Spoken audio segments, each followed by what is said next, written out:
Ops. Saan bahay mo? O, dun pa. O, uwi. Dun pala bahay mo, hindi doon ka. Ha? Ikaw, saan bahay mo? O, dun. Ginagawa mo rito. O, ikaw, tambay ka rito, manonood sa gagawin kong video. Ayun. Ay, ito ka. Panoorin mo yung mga gagawin kong video, ha. Dito lang tayo sa channel ko. Dito lang tayo mag-uusap. Alam mo, isa sa mga pinaka-sad reality sa buhay ng isang tao, no? Yung tipo na gusto natin na pansinin tayo ng ibang tao, no? Para may pag-usap o kung ano man yung motibo mo kung ba't mo ginagawa yung pagpapansin dun sa isang tao, o kaya naman kung bakit ka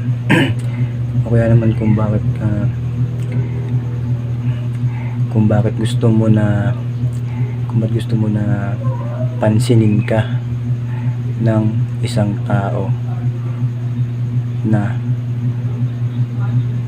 gusto mong pumansin sa'yo, no? Napakarami kasing dyan explanation.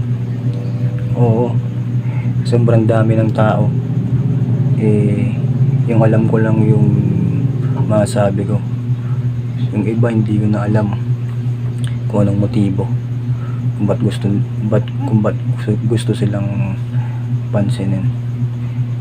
Siguro iba masama yung motibo, yung iba mabuti, no? Pero kasi marami kasing mga bagay-bagay kung bakit ikaw ay hindi pinapansin ng isang tao. Kung ikaw ay hindi pansinin, no, o hindi palasama o parang hindi sinasamahan ng mga kaibigan mo, ramdam mo, 'di ba? Yung ganun. Dapat gumagawa ka na ng paraan. Ano ba yung mga kailangan ng kaibigan ko para lang magsama-sama kami, para mapansin nila ako, makasama ko sila, then makasama rin nila ako. Ngayon, kung ikaw ang nakaisip nun, dapat ikaw ang gumawa ng paraan. Ang gawin mo, pumera ka. Kailangan may pera ka. Money. Pag may money ka, panigurado makahatak mo yung mga kaibigan mo, kasi malilibre mo sila diba? Then minsan malilibre mo sila, no? Kailangan mo ng pera. Kasi ako hindi talaga ako palasama. Nakahatak lang ako ng pagkain. Tingnan mo, 'di ba? Ako nga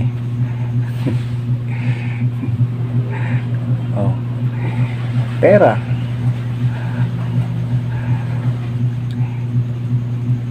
Mag-food trip kayo, bili ka ng pagkain, mag-food trip kayo, tawagin mo tropa mo yung gusto mong samahan, gusto mong kausap, gusto mong kasama mo, sa mga banding, bili ka ng mga masarap na pagkain, sabay-sabay kayong kumain. Syempre galing sa iyo yung biyaya, ikaw yung may gusto na kausapin ka eh. Oo. Bakit? Diba? Ayun ang katotohanan. Oo. Siguro may mga makausap ka ngayon, loko-loko na. Oo. Pero kung gusto magkaroon ng parang kunwari ka totoong kaibigan, pera ka. Kailangan di ka mawala ng pera. Inuman, yan,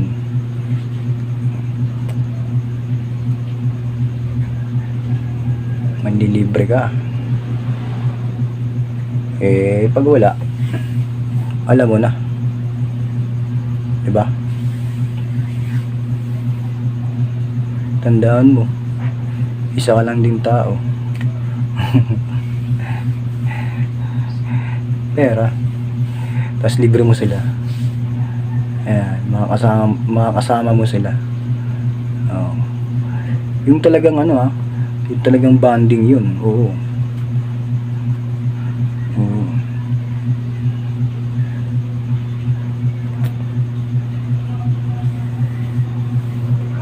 Nagtatawanan pa kayo nun, para kayo nasa labas ng mundo, parang wala kayo rito. Oo. Oh.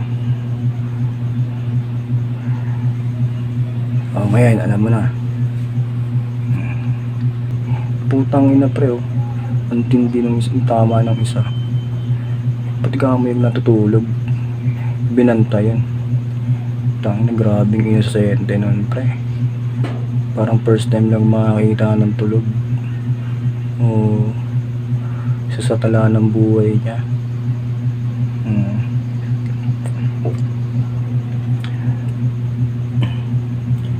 Talagang binantayan niya hanggang sa magising. Tapos ang tama eh, magigising naman yun ng kusa.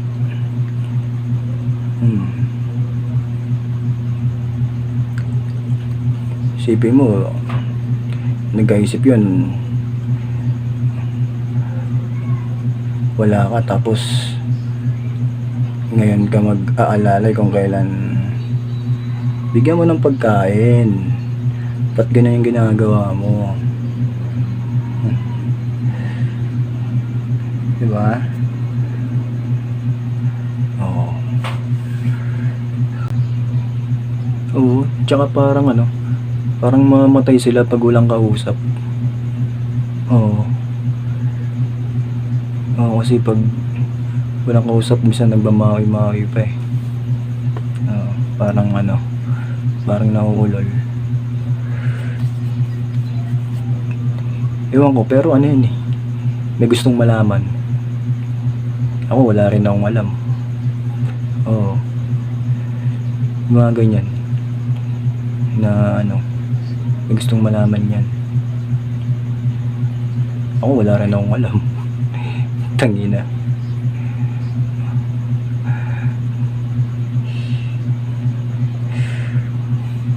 Na gusto mong malaman.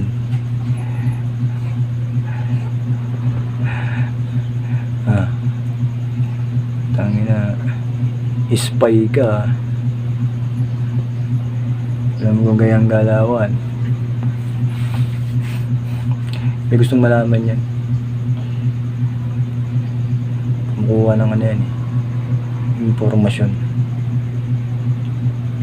Ako basta wala talaga akong alam. Eto. So, maraming tao na na parang ginawa sa mundong ito o pinanganak sa mundong to na parang medyo medyo crazy Nagka-crazy, parang ano, parang medyo nakabaliktad konti. O baka nakahiligan lang, hindi pala nakabaliktad. Parang ano, parang nakahiligan lang. Kasi ang tawag ka sa phone,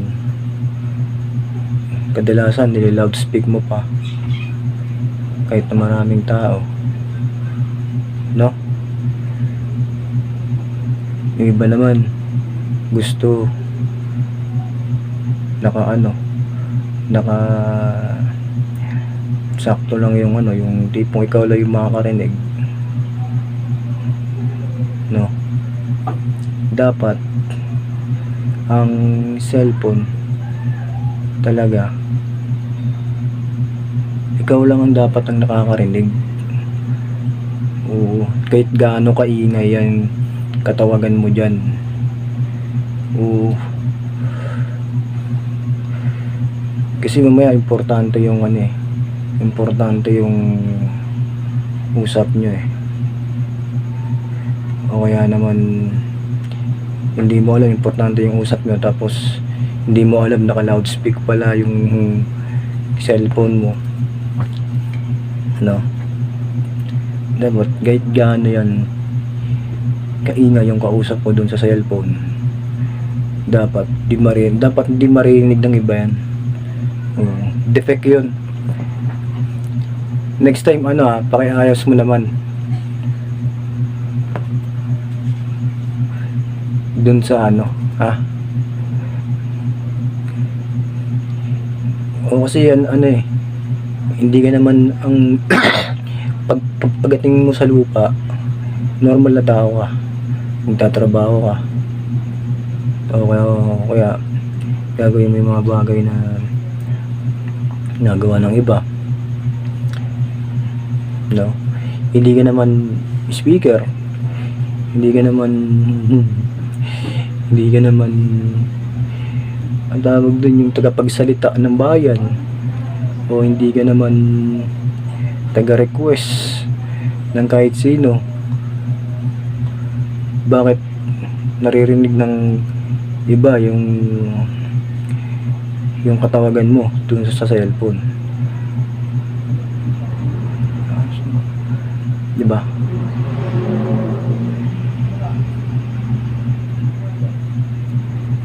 Dapat ikaw lang nakakarinig nun, wala nang iba,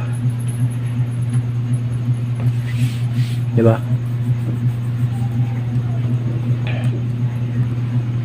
Iba rinig na rinig rinig na rinig yung pag-uusap nyo. Parang nakikinig na lang sila sa radyo. Ano bang role niya dito sa mundo?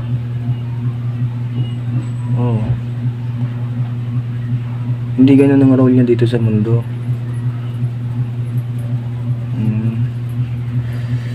Defect yun, kumbaga sa factory. Kabaligtad ng lagay. Yun parang buwisit. Bis na kayong dalawa lang nakakarinig, tapos hindi mo minumute, ang lakas-lakas ng speaker mo, naka loudspeak pa, hindi mo hinihinaan, hindi ka nag earphone, diba?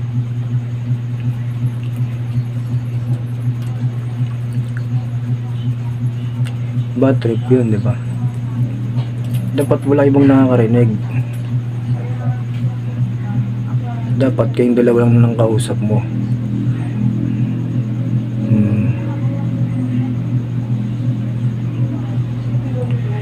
Diba? Mas maganda yun, diba?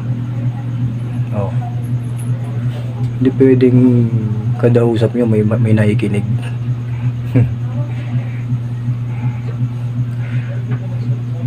Walang may gusto nun, gago. Diba? Pakyo na lang talaga pag may nagsabi.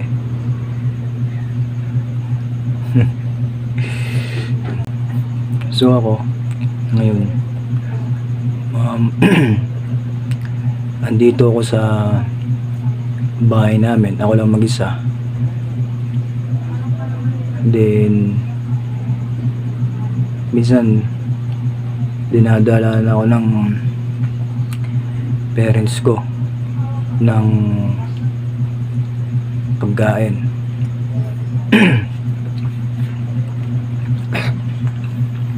Ang problema, kapag yung binigay sa yung pagkain hindi mo gusto, parang ayaw mo nang kainin, parang gusto mo na lang na bumili ng bago na gusto mo.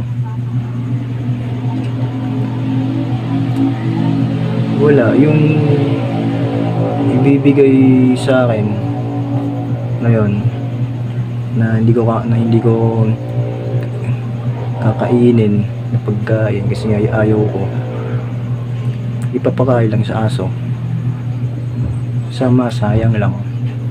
Hindi pala, makakain din pala ng aso.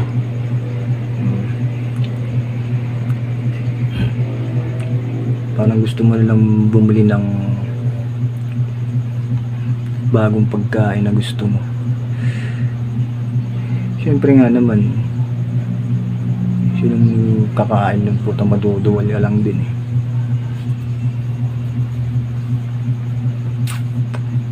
Diba?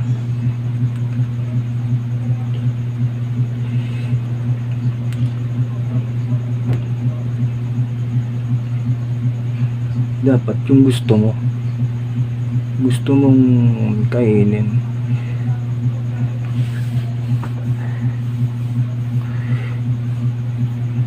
Hindi yung ipipilit sa'yo yung ayaw mong kainin.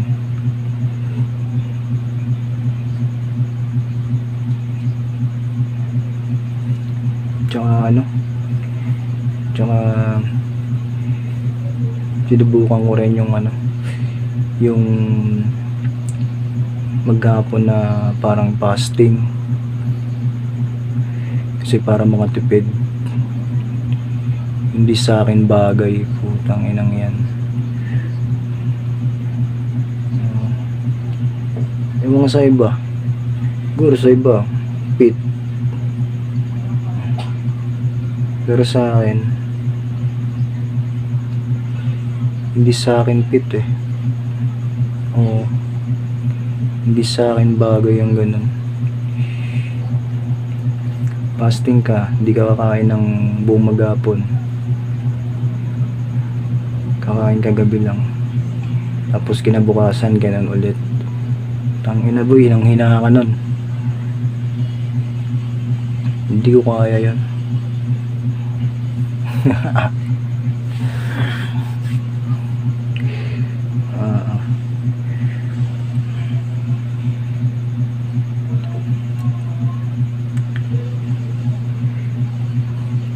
Kaya ako, kapag may foods dyan, tapos trip ko pang kainin, pinu-food trip ko ba?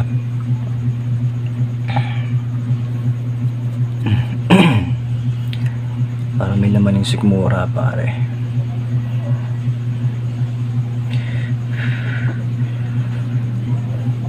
Diba?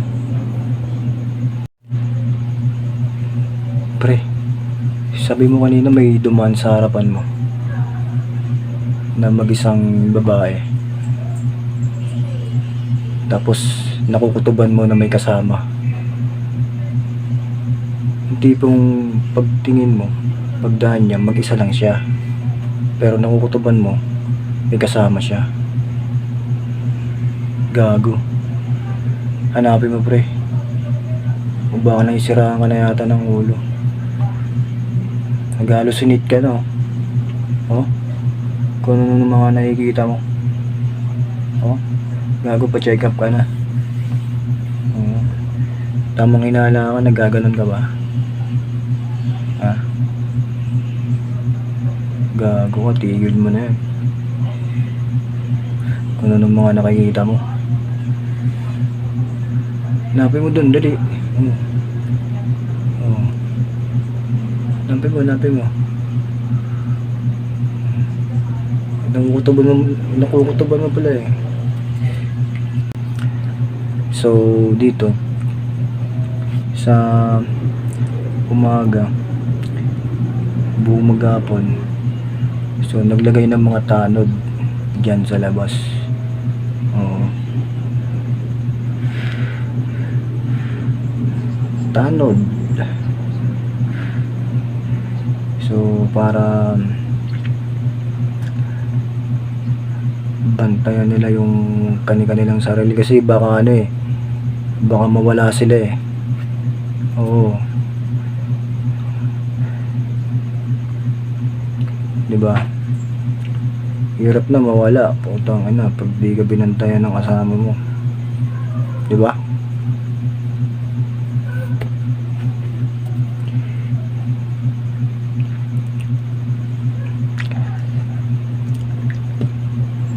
Sila nagbabantayan. Pero ako dito lang ako sa bahay. Gumagawa rin ako ng gimmick ko. Aba, syempre may gimmick din ako. Kanya gimmick lang yan.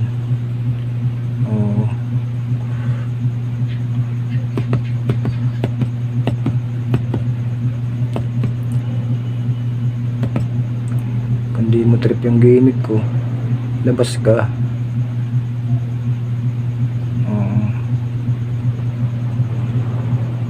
Pang-anuan talaga yung gimmick na yan. Baka hindi sa'yo pwede talaga. Layo ka na. Oo. Masakit pala sa mata mo eh. Dikit ka pa ng dikit, bobo ka.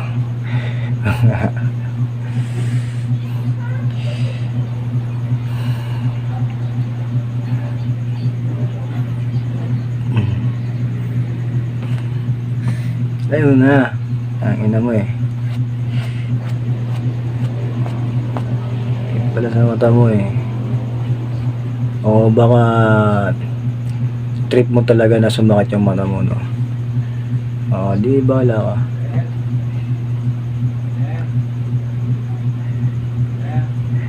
Tuloy-tuloy ang gimmick ko ba? Gimmick ko yun eh. Walang makakabali dun. Sa pag ako gumimik, walang makakabali ron.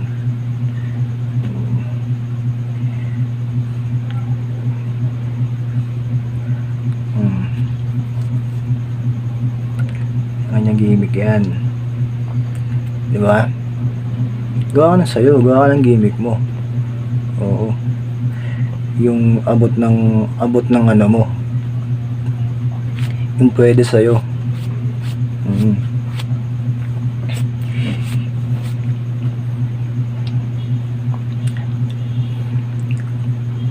Diba? Alam mo lang ang tae nasa kalsada eh, tinikman mo pa. Hindi talaga ang tama mo. Diba?